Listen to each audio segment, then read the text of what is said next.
téléphone.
Donc bonsoir à toutes et à tous. SUDCOM, l'École supérieure de communication de Tunis, a l'honneur de vous recevoir aujourd'hui pour les 3 jours de son séminaire stratégique SUDCOM 2020 Building the Future.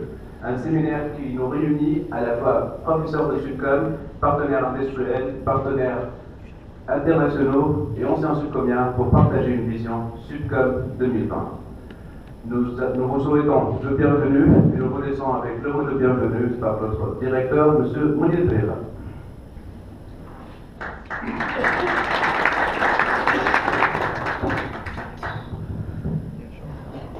Monsieur le ministre de l'Enseignement supérieur et de la Recherche scientifique, Monsieur le ministre des Technologies de l'Information et de la Communication, Messieurs les directeurs généraux et directeurs des entreprises dans le secteur, chers partenaires, chers invités, chers collègues, j'ai l'honneur de lancer aujourd'hui l'ouverture du séminaire stratégique SUDCOM 2020, organisé par SUDCOM du 29 novembre au 1er décembre, ici à Ravenel, abordant les grands défis auxquels doit faire face SUDCOM dans un paysage devenu très compétitif et international. Consciente de ces nouveaux enjeux, notre école questionne les modèles de formation de nos élites qui doivent être acteurs majeurs de l'innovation et piliers de la compétitivité dans notre pays. Dans un contexte de mondialisation des sciences et des technologies, de globalisation des enjeux économiques, SUDCOM veut se projeter dans le futur afin de contribuer à l'affirmation de la Tunisie comme lieu important de création de valeur au niveau mondial. Il appartient maintenant à SUDCOM d'exercer pleinement les missions qui lui ont été confiées et de renforcer sa crédibilité et la reconnaissance acquise par ses partenaires. Elle tire sa pleine légitimité de son attractivité auprès des élèves, ingénieurs, des chercheurs et des partenaires industriels. Pour cela, SUDCOM s'est donné comme ambition d'imaginer et construire le futur. L'école veut hausser son niveau en s'appuyant sur la qualité de ses enseignants, ses partenaires et ses personnels. Elle devrait présenter ainsi au niveau national et international une force de réflexion et d'action de premier plan en tant qu'acteur d'enseignement supérieur et de la recherche scientifique. Elle est appelée à former des ingénieurs et docteurs pour les années à venir et répondre aux enjeux techniques et scientifiques de la société de demain en s'appuyant sur le développement des ressources, l'amélioration de l'efficacité et le soutien du développement des compétences. Nous devons faire face à des multiples évolutions déjà présentes qui vont s'intensifier, comme la formation par alternance, la pédagogie active, le renforcement des liens avec l'entreprise, l'adaptation de nos cursus aux évolutions des secteurs des métiers, la mobilité des étudiants et enseignants, la formation professionnelle et l'autonomie de l'établissement, ce qu'on appelle le PST, établissement public à caractère scientifique et technique. Les plus grandes universités nord-américaines envisagent une offre de cours à distance et interactifs sur Internet, ce qu'on appelle des MOOCs, c'est pour Massive Open Online Course, alors cours en ligne ouverts et de masse. Ce mouvement qui se produit dans l'enseignement supérieur pourrait même s'avérer comparable à celui que les médias connaissent depuis quelques années partout dans le monde. Une profonde refonte de leur existence, même autour des outils du web. Les ambitions mondiales d'universités nord-américaines disposant d'une reconnaissance de premier plan sur le créneau de l'enseignement à distance nous poussent à s'interroger sur le modèle futur de l'enseignement supérieur en Tunisie. Ces opportunités sont bien évidemment offertes à tous les acteurs de l'enseignement supérieur et de la recherche. Ces offres de formation sur Internet s'intensifient et nos étudiants ont la possibilité de suivre ces cours, d'obtenir des crédits, voire des diplômes. Comment SIPCOM se positionne par rapport à cette évolution et quelle stratégie à suivre? Ceci impacte notre conception de la formation et le positionnement de nos enseignements face à toutes ces offres concurrentes. La rapidité de l'innovation et des progrès technologiques ouvre au monde la voie vers une nouvelle révolution industrielle. Or, les nouvelles technologies ne peuvent être mises au point et commercialisées que si nos diplômés possèdent les nouvelles compétences nécessaires. Nous avons déjà lancé la réforme du politique qui pourrait mettre en place de nouvelles options liées aux besoins industriels. Cette réforme devrait renforcer les soft skills et l'autonomie de nos étudiants. La pertinence des activités de formation et de recherche est liée à nos capacités d'anticiper les mutations industrielles. Il s'agit de fournir aux entreprises des connaissances pertinentes des étudiants formés pour comprendre le monde en profonde mutation afin qu'ils soient capables d'agir au niveau national et international. Dans ce contexte, la compréhension des évolutions et des besoins industriels par une démarche proactive est essentielle. L'école est en train d'augmenter ses relations avec les tissus industriels. Elle est en train de développer et étendre ses actions de l'innovation et de l'entrepreneuriat. Elle continuera d'innover dans les outils et initiatives pour aider à la croissance des entreprises et développer l'entrepreneuriat pour créer une source continue de potentiel d'innovation et d'opportunités. Pour atteindre ce résultat, SIPCOM pourrait intensifier sa politique d'entrepreneuriat par le lancement d'un incubateur, le développement d'un réseau d'entreprises, le développement d'un réseau de ses anciens diplômés et l'optimisation de sa politique de transfert public-privé, PPP. Voilà, j'ai essayé de donner quelques réflexions que je vois très intéressantes pour le démarrage de ce séminaire. Cet événement vise en effet à réunir les enseignants de SIPCOM, les universitaires, les experts, nos partenaires et nos industriels afin de mener une réflexion autour des axes stratégiques de la formation d'ingénieurs et de la recherche scientifique à SIPCOM et en Tunisie. Ce séminaire participatif sera organisé sous la forme d'ateliers focalisés sur les thèmes suivants. Ingénieurs de demain, alors tout ce qui concerne la formation, la pédagogie, les modèles d'études, l'entrepreneuriat. L'axe 2, c'est l'école de demain, ce qui est accréditation, visibilité, relation SIPCOM, école d'ingénieurs tunisienne. Axe 3, recherche et formation doctorale, les stratégies, les financements, les partenariats. Et le dernier, c'est la collaboration SIPCOM-industrie, partenariat public-privé, ouverture sur l'industrie.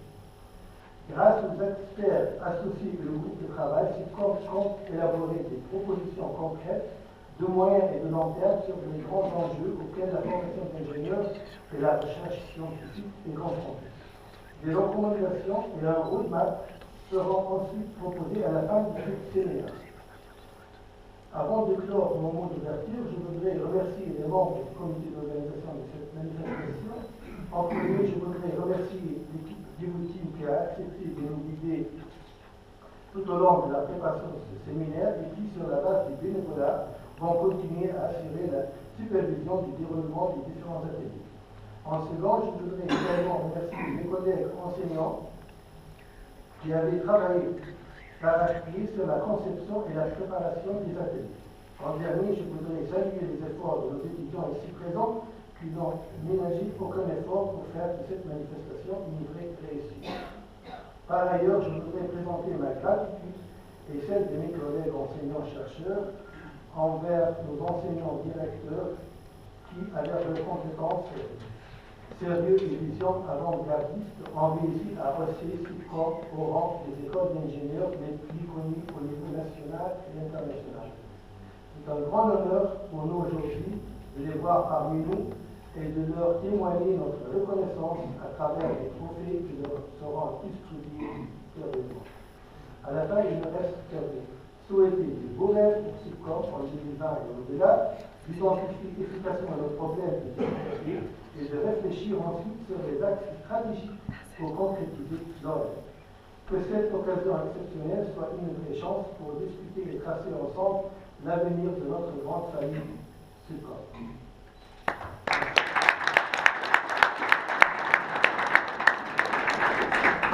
Je cède la parole à moi j'imagine.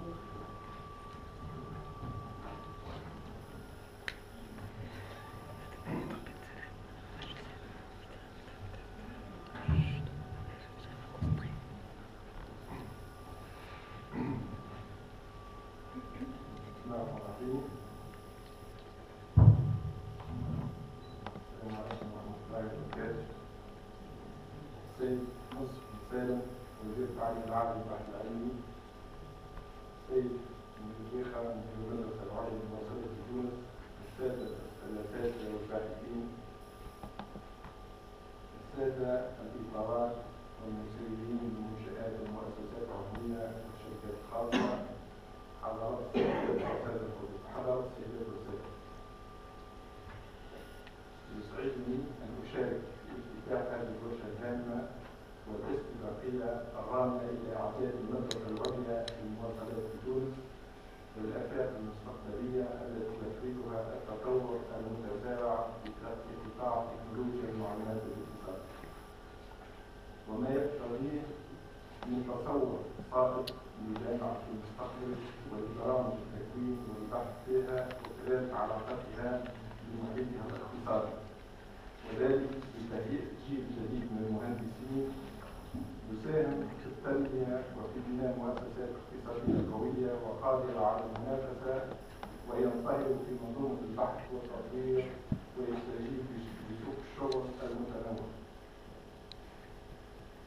لقد دأبت المدرسة العليا للمواصلات هذه المؤسسة التعليمية المتميزة على تثمين برامجها التعليمية وتطوير آلياتها البيداغوجية وتدعيم علاقاتها مع الشركات والمؤسسات العامة والخاصة وتوجيه بحوث الدراسات نحو تطلعات النسيج الصناعي وزرع ثقافة بعث مشاريع بين الطلاب وتشجيع الشراكة العلمية مع العديد من الجامعات ومدارس المهندسين في العديد من الدول. وبات من الضروري المراجعة الدورية لطرق التعليم والبحث والشراكة بين كل الأطراف المتدخلة لمواكبة التوجهات الاستراتيجية للقطاع وطنيا وإقليميا وعالميا، وذلك نحو منوال يعتمد على التكنولوجيا الرقمية منها بالخصوص كخاطرة مهمة للمدينة ورفاهية للجميع أمام نموذج جديد للشراكة متعددة الأبعاد بين البحث العلمي والمؤسسات الاقتصادية والمجتمع المدني بهدف تطوير البحوث لحل مشاكل المجتمع وتحويل نتائجها إلى خدمات ومنتجات أولية قابلة للتسويق والإنتاج التجاري والاستعمال في مجال الصحة والغذاء والماء والطاقة وغيرها من المجالات الحيوية. حضرات السيدات والسادة، هذه المراجعة المنشودة لابد أن تضع المخططات العملية وأن تتناول بالدرس كل الموارد ذات الصلة، ومن ذلك توفر الموارد البشرية والمادية واللوجستية وسن النصوص القانونية والترتيبية المناسبة واعتماد إرادة سياسية حازمة وتعاون وتبادل المعلومات محليا وعالميا. وفي هذا الإطار قمنا خلال شهر جوان الفارس بتنظيم ندوة تشاركية حول المخطط الاستراتيجي الوطني لقطاع تكنولوجيا المعلومات والاتصال بمدينة البرقة بمشاركة عديد الخبراء من تونس ومن الخارج إلى جانب مشاركة شركات الاتصالات الثلاثة ومؤسسات القطاع الخاص الناشطة في مجال تكنولوجيا المعلومات والاتصال. وأفرزت هذه الندوة تصورا بحوكمة قطاع محينا بحوكمة قطاع تكنولوجيا المعلومات والاتصال في أفق سنة 2018،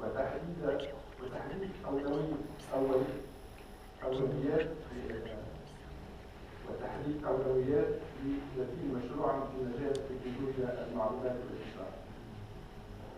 كما تم خلال شهر نوفمبر الحالي إحداث المجلس الأعلى للتكنولوجيا الرقمية المكلف خاصة باختراع التوجهات على مستوى رئاسة الحكومة، المكلف خاصة باختراع التوجهات العامة للاستراتيجية الوطنية لتطوير التكنولوجيا الرقمية واقتصاد المعرفة، واختراع المشاريع والتدابير التشريعية أو الترتيبية التي من شأنها أن تساهم في تطوير هذا المجال، وبصفة عامة كل التدابير الملائمة التي تمكن من التشجيع على استخدام التكنولوجيا الرقمية الحديثة في القطاعين العام الخاص وكذلك المؤسسات الصغرى والمتوسطة، إضافة إلى تطوير التجارة الإلكترونية والنفاذ إلى التجهيزات العالمية وشركات الإنترنت.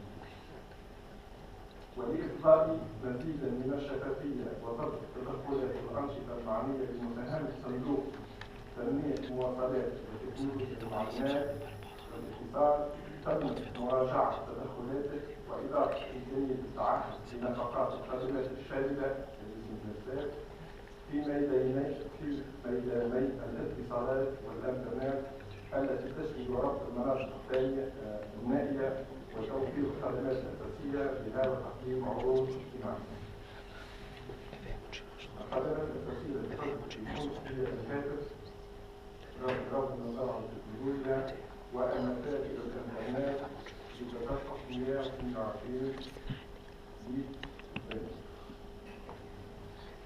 كما تمت المصادقة منذ أيام قليلة على إحداث مشروع تونس الذكية الذي يرمي إلى تنمية الخدمات ذات القيمة المضافة العالية واستقطاب كبرى المؤسسات العالمية العاملة في هذا المجال، وكذلك التعريف بتونس كوجهة استثمار في مجال تكنولوجيا المعلومات والاتصال،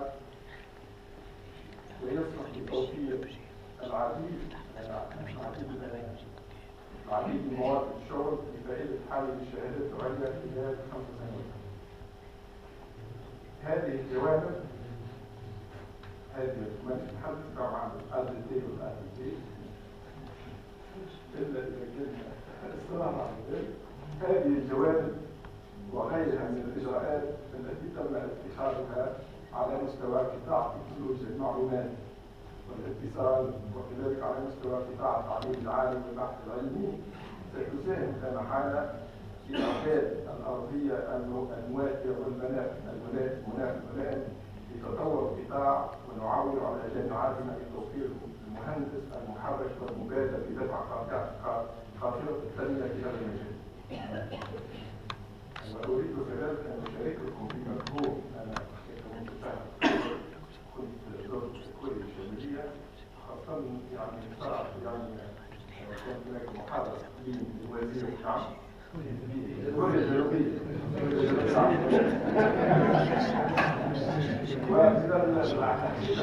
والمداخلات المتميزة تقريبا هو وزير خارجية إيطاليا مش متأكد، هو أنه يقدم مفهوم لبعض النصوص كانت عنها تقريبا مفهوم مجتمع المعلومات والذي من الصعيد ثم قمة مجتمع المعلومات في 5، لكن المفهوم هذا الحقيقة كان جيد جدا ويخلي يعطي الدور الكبير اللي يمكن طرحه التكنولوجيا الرقمية. فهو يقول أنه إلى حد الآن البشرية الكل تعيش في الفضاء المادي بعالم الأربعة الجغرافية والوقت، ومنذ قليل البشرية أصبحت تستغل فضاء جديد هو الفضاء السيبراني، ويعني القيمة بتاعه هو يقارن بالفضاء المادي اللي تعيش فيه البشرية، وهو يفتح كذلك يكون فضاء سيبراني. والفضاء السيبراني هذا لابد أن كل الأطر القانونية والعلاقات الدولية والحروب الإلكترونية كل ما عنا موضعناه وأسسناه في الفضاء المادي لا بد كذلك من وضع أشياء مناسبة في الفضاء السيبراني اللي هو يفتح فضاء جديد للبشرية. المفهوم هذا يكون نجم مقارنه بمفهوم إذا تونس مجتمع المعلومات، مجتمع المعرفة، لكن يكفي أن يقارن الفضاء السيبراني وفائدته إذا درج أن يكون هو فضاء يعني كأنه نفسه بالنسبة للبشرية هو فضاء ثاني للتطور، والفضاء كيف نتعامل أنه يصير بسرعة الإنسان بما يجب. حضرات السيدات والسادة، أحيي مجددا كل من ساهم في إعداد وتنظيم هذه المبادرة التي أتمنى أن تفرض عن تصور جديد في التكوين والبحث والتجديد، وأن تكون ناجعة ومثمرة للجميع، وأتمنى لكم كل التوفيق، والسلام عليكم ورحمة الله وبركاته.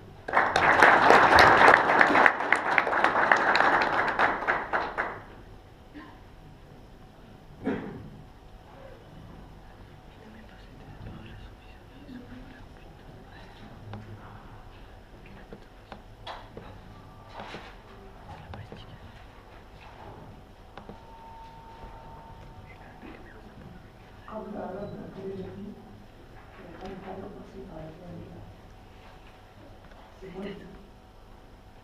أينشتاين قبل الفضاء فيه كم قرار لما بدأ بعد مادية وبعد توقيت في سيجناليزات فالآن حياتنا ما مش أينشتاين يقول لي مش ياسر كانوا عندنا 5 ساعات.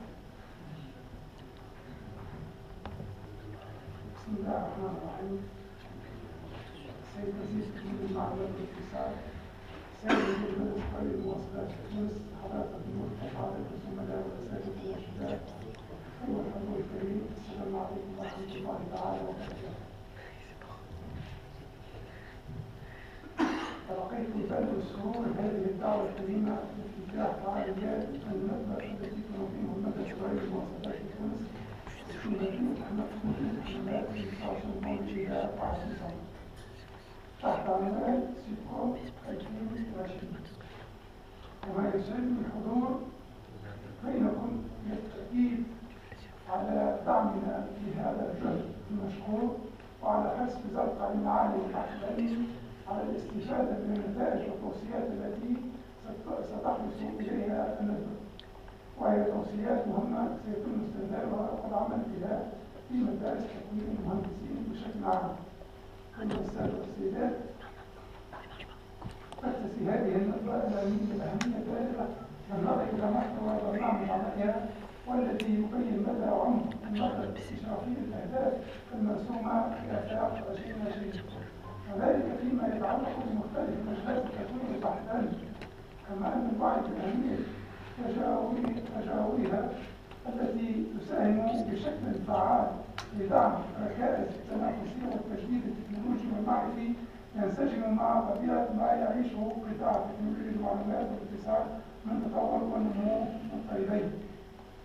ونحن نعلم أن القفزة العملاقة التي عرفتها تكنولوجيا الاتصالات والتي بدأت في العشرية الأخيرة من القرن الماضي، أي في التسعينات من القرن الماضي، أخذت يعني سرعة تصاعدية كبيرة جدا، من بداية الاتصال الهاتفي إلى الإنترنت إلى ما تعلمونه الآن كيف نعيش فيه الآن، حتى أصبحنا نسمع على أشياء يعني ربما عند البعض تعتبرها غريبة شوي. والآن موضوع على مطلب من جامعة افتراضية حر مقرها في أوروبا، ولكن كانت تدرس عن بعد في تونس حتى الترخيص. يعني هذه تبين أن تكنولوجيا الاتصال الآن بعد هذه القفزة الكبيرة حطمت الحدود بين الدول وبين الشعوب، بل أصبحت هناك كما يقال الآن العالم صار قرية صغيرة. وأشار إلى ذلك الأستاذ مدير المعهد يعني كيف أن الدراسة عن بعد وأن ربما ستأخذ يعني مدى بعيد جدا في القريب الآتي، ولا بد لتونس أن يكون لها موقع في هذا المجال. وأنتم تعلمون أن بكل صراحة الآن تونس راهي الوجهة المفضلة في العالم العربي، الخليج والمشرق العربي وفي أفريقيا بصفة عامة. فاتصل بي عدد من السفراء السابقة وعبروا عن رغبتهم يفكر في المجيء إلى تونس للدراسة ولو كان ذلك بالمقابل. فالآن المغرب كان يتعلم، المغرب أصبح عندها ترسيم بالنسبة للرجال كله يعني بالمقابل. في بريطانيا نفس الشيء. قد يتكلف الطالب الدارس في بريطانيا الآن يصل إلى 50,000 دينار في السنة. وبالتالي نحن يجب أن نفكر في موقع تونس في المستقبل. إذا حب الآن سمعة التعليم العالي في تونس وهي سمعة طيبة جدا في العالم، يعني هذا بخلاف يعني لا نحتفظ ولا ننسى ولا بعض الدعايات تقول ترتيبنا سيئة وترتيبنا سيئة ترتيب له ويمكن سببها هذه، لكن المجال ما يسمحش. الواقع الآن تعليمنا والحمد لله ليس في الموقع المطلوب كما نتمناه، ولكنه ليس أيضا في موقع سيء. يعني جميع الدول الأفريقية سواء كان فرنكفونيا أو فرنكفونيا يرغبون في المجيء للدراسة في تونس، كذلك في وطننا العربي. وبالتالي الآن هذه النظرة هذه تأتي في مكان. نحن المطلوب الآن من المعاهد العليا، المعاهد المتميزة، أن تكون قاطرة في إصلاح التعليم، للنهوض بالتعليم، حتى نصبح في موقع يعني نحترمه ونحبه أيضا. لعلمكم مثلا في السبعينات، خاصة في النصف الأول في السبعينات، كانت المدرسة الوحيدة المصنفة، مدرسة المهندسين الوحيدة المصنفة دوليا في تونس هي مدرسة التحرير التي تأسست في النصف الثاني من القرن ال19. هي الوحيدة التي كانت مصنفة ضمن المعاهد العليا في العالم. كانت تصنيفها فيما أذكر جوبي، مع أن تصنيفه كان أعقى بزار أن بي جوبي أن سي بلوسي، فكانت مصنفة على الأقل يعني في موقع متوسط، لكن مصنفة. يعني الحمد لله معاهدنا الهندسة تقدمت عن التقنيات والاستيقاظ والمدارس الوطنية اللي تدخل أصبح أيضا عندنا حتى شهادة، يعني تدفع شهادة مزدوجة لجامعة أمريكية ومدارس مهندسين تونسيين. لكن هذا دائما أقول لا يكفي، وقبل ما هو أفضل، ما هو خدمة.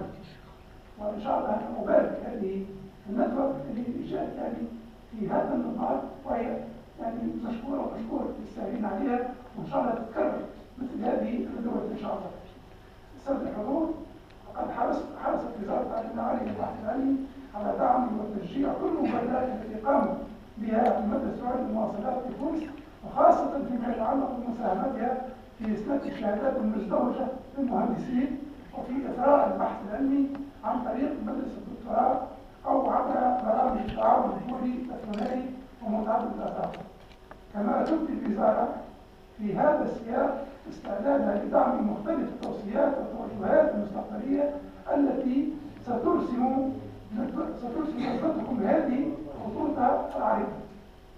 هذا ما نتمنى، وإن شاء الله يعني سيكون موقعها وتميزها يعني حولها عند الشهادة. لكن نتمنى أيضا أن كل المدارس الوطنية يعني تنسج على المبادرة وتقوم بخطوة نحو النهوض في التعليم العالي في تونس، خاصة التعليم التقني اللي هو يهمنا كثيرا.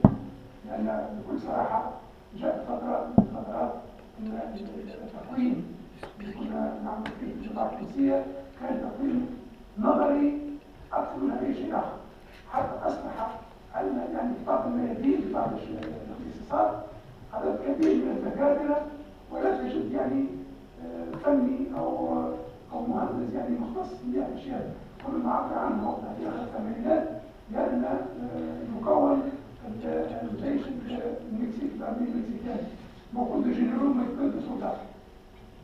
فجاء تفكير في تطوير مدارس المهندسين، وجاء تفكير في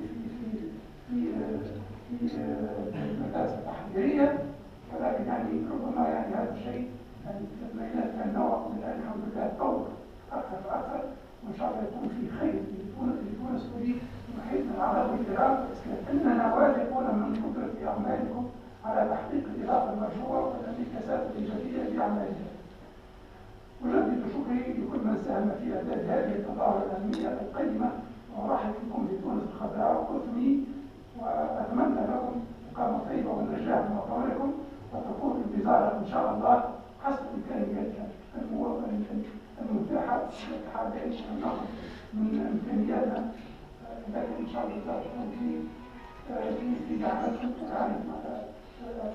للتمشي هذا حتى نساهم في النهوض للتعريف في تونس وخارج تونس ايضا، مش فقط في تونس. نحن يمكن ان نكون قادرة لهذا التمشي ان شاء الله، رب ان شاء الله يوفقكم ان شاء الله، ورب يسلمكم. والسلام عليكم ورحمه الله وبركاته.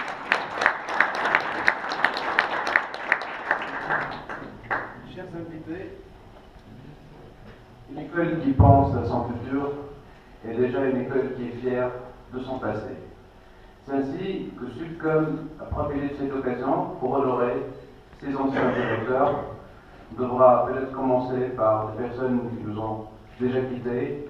Marhoum si Hamzewi, Marhoum Sahed Mahjoub, une pensée à eux que sans leurs efforts, Sudcom n'aura jamais progressé à ce qu'elle est aujourd'hui. Et nous donc profitons de la même occasion ainsi pour présenter notre trophée d'honneur à M. Taj Benarfet qui est parmi nous aujourd'hui.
Lorsque je me rappelle un peu l'aventure qui m'a été confiée en 89, et on m'avait confié la mise à niveau de l'école, qui était à l'époque, qui n'existe même pas. Elle était une sous-direction de la direction de la formation du ministère des Télécommunications. Et c'était beaucoup plus un centre de formation professionnelle qui formait du bac moins 4 jusqu'à bac plus 6. Et lorsque je suis arrivé à cette école que j'avais invitée avant de la prendre en charge, j'avais trouvé comme cadre un assistant. Et la majorité des enseignants, c'était des bac plus 2. C'était à l'époque des écoles de télécommunications francophones, des écoles de télécommunications, des écoles où on apprend un métier par des instructions. Donc j'avais trouvé du matériel de hautement professionnel et on a appris aux jeunes de faire leur métier de télécom. Laissons le choix de former des vrais ingénieurs de télécom à Paris, puisque c'est l'école de télécom de Paris à la Rivaro qui accueille nos meilleurs ingénieurs et les jeunes de la prépa pour pouvoir former ces ingénieurs. Et notre bac plus 6 à nous, qui était une référence pour l'équivalence des diplômés qui venaient de l'étranger, était considéré par ceux qui ont monté ce produit comme étant un sous-produit. Donc il n'avait pas à être formé dans la même qualité de formation. Et c'est ce challenge que j'avais pris à l'époque en partant d'une école qui a une tradition et un professionnalisme très aigu pour faire d'elle ce qu'elle est devenue au jour d'aujourd'hui. Et ce challenge, il méritait donc, puisque j'ai passé les meilleures 4 années de ma vie dans cette institution, où j'avais appris comment gérer les ressources humaines qui étaient propriétaires du produit lorsqu'ils m'ont accueilli et comment j'ai réussi à les convaincre que les ingénieurs que j'avais recrutés à l'époque, qui sont devenus vieux et sont devant moi, d'excellents professeurs, comment ils peuvent travailler ensemble. Et à l'époque, je les avais recrutés de l'INIT. Et les collègues du Télécom, ils ont dit voilà, les salauds sont venus, ils vont piquer notre école. Parce qu'ils ne voulaient pas que l'université mette la main sur cette école. Et c'est en 1990 qu'il a eu la bonne création de l'école supérieure de télécommunications, avec un nouveau thème. Et j'ai commencé justement ce travail, patiemment. Et sinon, Ahmad, comme je l'ai entendu tout à l'heure, a fait le reste. Et c'est l'école qui est la seule, je crois, actuellement de Turquie, inscrite à la conférence des écoles françaises. Et donc, nous avons une excellence internationale. Et c'est grâce, justement, à ce partenaire qui est pétri de qualité. Et moi, j'estime qu'on n'est pas en train d'enterrer le maximum de ces jeunes. Ils méritent encore d'autres coups de bâton pour qu'on puisse aller encore plus loin.